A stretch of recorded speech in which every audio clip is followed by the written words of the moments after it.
So, just one question from all of you. What is personality? Hello everyone, this is Harish Kangbar, and today myself on behalf of St. Xavier's College I am present here, and today I am going to discuss about this topic personality because this is very important to know how to groom our personality. So once again, I hope that all of you are enjoying your time in this lockdown plus summer vacation, and I also hope that you are safe and fine. So the series is going on in which series we have told you that different teachers will share different things to groom your personality and to utilize your time. So today I am here to discuss on the topic personality. So let's move on.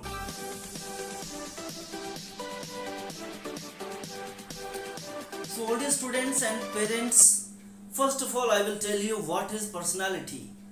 So, personality is the characteristics or distinctive qualities that form the distinctive character of a person, and it is also believed that personality arises within the individual. Personality एक इंसान के अंदर से ही arise होती है. कुछ लोग जन्मजात ही बहुत अच्छे होते हैं, and few people gain this personality and their character through practice and seeing the world affairs. Okay, so today I will discuss some more features and I will also tell you some basic points how can you groom your personality.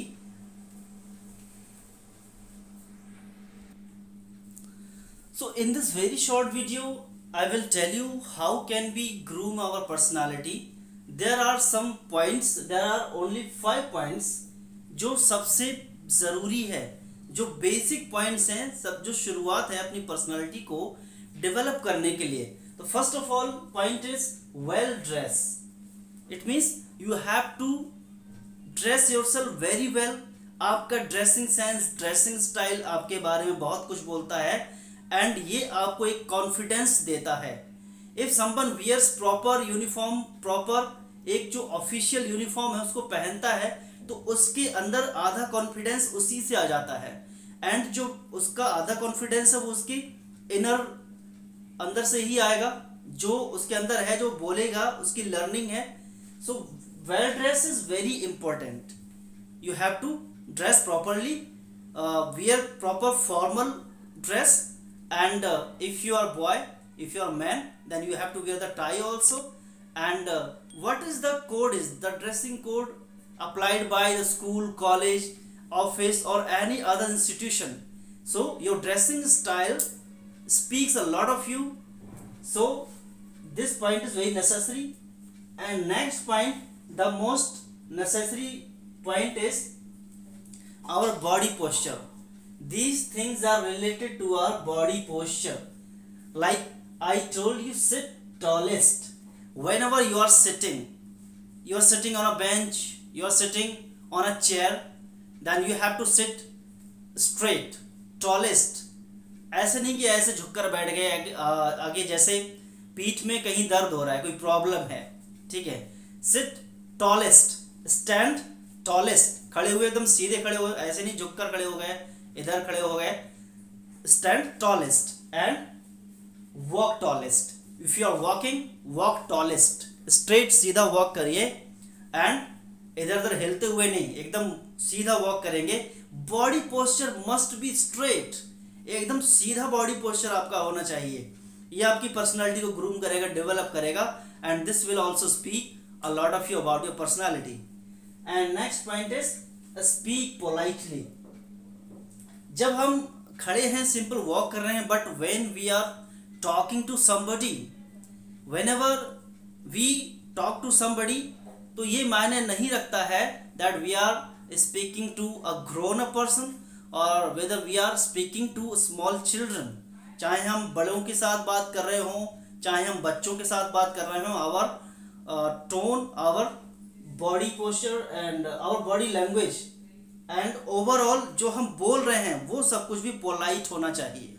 Arrogance हमें नहीं दिखाना है. Okay, confidence. the most important factor in your personality, confidence. If you don't have confidence, then all these things will not help you, will not support you. जब आपके अंदर confidence नहीं होगा तो ना तो आपकी ड्रेस काम में आएगी एंड ना ही आपका ये बॉडी पोस्चर काम में आएगा. जब तक कॉन्फिडेंस नहीं है, you can not speak anything. There are so many people who learn everything, who read and write everything. They learn English, they write English, and they can also write long questions of an essay. But whenever they stand on the stage, they just stand. जब वो stage पर आते हैं तो एकदम खड़े रह जाते हैं, बोल नहीं पाते हैं. So we have to confidence हमारे अंदर होना चाहिए कि मैं बोल रहा हूँ तो मैं ही सब कुछ हूँ.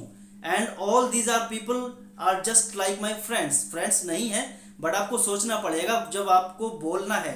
when you are going to speak, ये समझ लीजिए कि मैं ही यहाँ पर सब कुछ हूँ. जो मैं कुछ बोल रहा हूँ वो सब कुछ सही है. सब कुछ सही हमेशा नहीं हो सकता. it cannot be right every time, but it will groom your personality.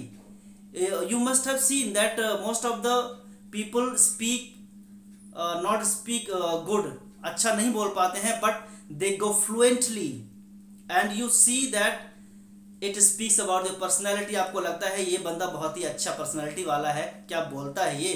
चाहे बीच में भले ही कोई गलत शब्द हो जाए, कहीं कहीं मिस स्पेल्ड हो जाता है, उन चीज़ों को इग्नोर कर देते हैं, बट हम उसके स्पीकिंग स्टाइल को देखते हैं. बट कॉन्फिडेंस होगा तभी हम अच्छे से बोल पाएंगे. सो confidence is very must. And next is mutual understanding. Okay, mutual understanding. Why I have told about mutual understanding? When you are speaking to someone, चाहे आप एक टीम में बात कर रहे हैं, ग्रुप में बात कर रहे हैं, या आप एक इंडिविजुअल से बात कर रहे हैं, you are speaking to an individual, then you must have a mutual understanding. Mutual understanding होगा तो आपके बीच में कभी quarrel नहीं होगा. No, you are saying it wrong. आप ये बोल सकते हैं किसी की बात आपको पसंद नहीं, ये बात आपकी सही नहीं है, ये ऐसे होना चाहिए, बट हमें फाइट नहीं कर रहा, ये क्या बोल दिया तुमने. So mutual understanding is very necessary and we have to speak truly whatever we want and we have to listen also and we have to also give a chance to the person who is talking to our self. जो हमसे बात कर रहा है हमें उसको भी एक चांस देना है बोलने का. So all my dear students and parents and whoever is watching this video, this is my message to everyone that these are some basic features, not overall features. There are so many things in your personality that cannot be described totally, but in next video I will also describe how can we groom our personality in a better way. और अच्छा हम कैसे करें, अपनी personality को groom कैसे करें, ठीक है. बट यहाँ से चीज़ें स्टार्ट होंगी. वेल ड्रेस होना चाहिए एंड आपका बॉडी पोस्चर एकदम स्ट्रेट रहना चाहिए एंड स्पीक पोलाइटली. आपको कहीं भी किसी से ही बात करना है, पोलाइटली मैनर में ही बात कीजिए. चाहे इंसान आपसे छोटा है या बड़ा है, इट डजेंट मैटर. आप टाटा जी को देखिए, रतन जी टाटा एक मामूली इंसान से भी हेलो हाय नमस्ते कर लेते हैं. कोई घमंड नहीं एक पैसे का, और करोड़ों रुपए दान करते रहते हैं इंडिया को सपोर्ट करने के लिए. उनका वे of speaking is very polite, बहुत अच्छा बोलते हैं. तो आप ये मायने नहीं रखता कि आपका रुतबा क्या है, you are a rich person, you are a poor person. आपका एक polite manner, polite way of speaking is very important. And confidence, मैंने कहा कि कॉन्फिडेंस जब तक नहीं तो सारी चीज़ें खत्म हैं, चाहे आप कितना भी पढ़ लिख लिए हैं. सो confidence is very must. And mutual understanding, I told you that we have to listen to others also, whether their story or point is not valuable. हमें लगता है कि अरे इसकी बात क्या वैल्यूबल होगी. जैसे गब्बर इज बैक आपने देखी होगी, तो उसमें जो रोल है सुनील ग्रोवर का, वो कहता है कि मैं कुछ कहूँ तो उसे कहता है कौन है तू, ड्राइवर है, जा अपनी ड्राइविंग कर और मेरे लिए चाय लेके आ. उसकी बात वो नहीं सुनते हैं because they were very reputed officers. वो रेप्यूटेड ऑफिसर्स थे, बट कहीं ना कहीं उसकी बात सही थी. So we have to listen to everyone, चाहे वो छोटा हो या बड़ा हो. So these are some major factors. I hope you are liking this video. So please just like it and put below a comment कि आपको किस तरह की वीडियो चाहिए. And also tell me कि मैं आपकी किस तरह हेल्प कर पा रहा हूँ और आपको क्या बेटर चाहिए. So thanks for watching this video. Have a wonderful day and have a wonderful summer vacation.